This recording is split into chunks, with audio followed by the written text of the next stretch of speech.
I finally found my collection of episodes of Coast to Coast AM with Art Bell. These are on CDRs that I burned 15 years ago. My biggest fear is that these discs will not be readable. Now, I've seen the end of this video and thankfully, generally, yes, they are readable. However, I did run into some problems. When trying to read old CDRs, don't give up. You may need to try multiple drives before you find a drive that will read your disc. I'm going to demonstrate why you don't give up, especially when you're trying to retrieve your Art Bell archive. The Art Bell archive is 40 CDRs that were burned in 2001 and 2002.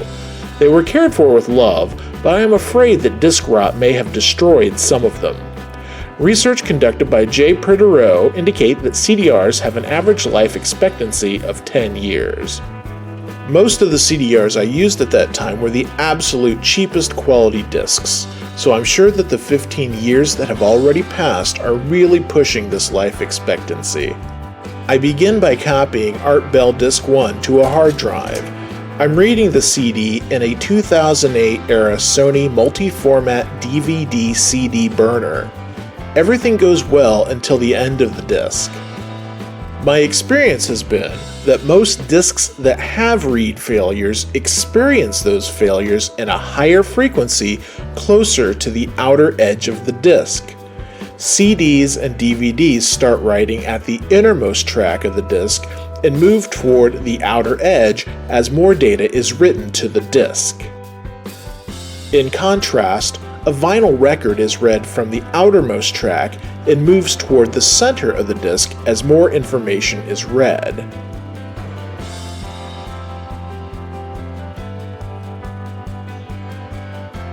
Art Bell Disc 1 failed to read a text file near the end of the disc.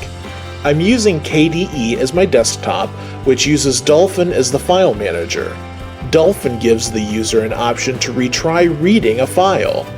Retrying a second time worked. Remember, don't give up. As more information is written to a CD or DVD, that information is written closer and closer to the outer edge of the disc. As I've mentioned, I found the outermost tracks to be the most unreliable. Because of this, I now often limit the amount of data I write to a disk to about 90% of capacity so that I do not use the tracks at the outermost edge of the disk. Unfortunately, 15 years ago I did not do this, and now today, I wish I had. Art Bell Disc 1 has been completely read. Now I'll try Art Bell Disc 2. All files copy until very near the end of the disc. 2 MP3 files for the March 2nd episode are unreadable, the MP3 file for Part 4 and the MP3 file for Part 5. I'll set this disk aside and try to read it later in another drive. Continuing on, disk copying goes very well until Art Bell Disc 24. The Sony reader won't even recognize the disk.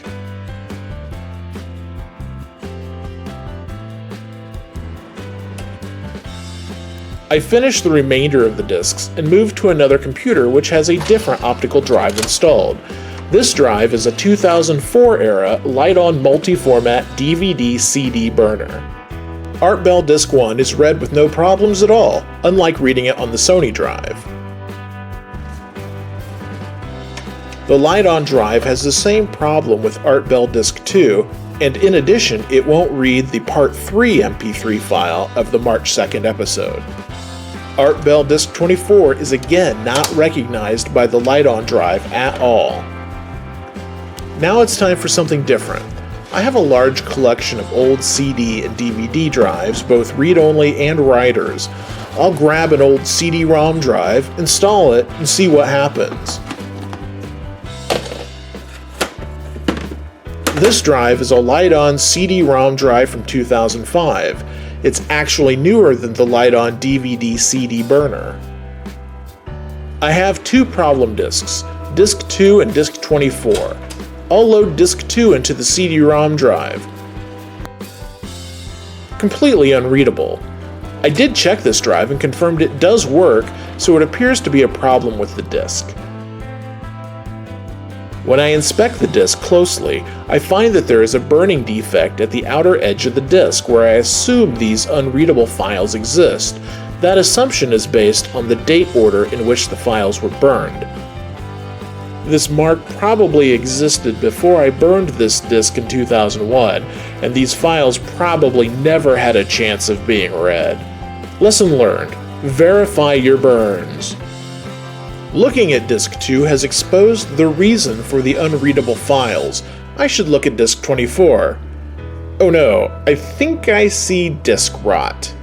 The variation in the burn pattern isn't perfectly circular like it is at a burn speed transition. This cloudy streak could be the early stages of disk rot. With fear and trepidation, I load disk 24 into the CD-ROM drive. So far so good. The disk is recognized with no problem. I'll attempt to copy the files and see how bad this might be. Again, no problem. All files read the first time in the CD-ROM drive. I think it's obvious why the last two files on disk 2 just can't be read. The data just does not completely exist. However, the story of disk 24 is quite different. I can't explain why it couldn't be read in a couple drives, but an old CD-ROM drive did read it.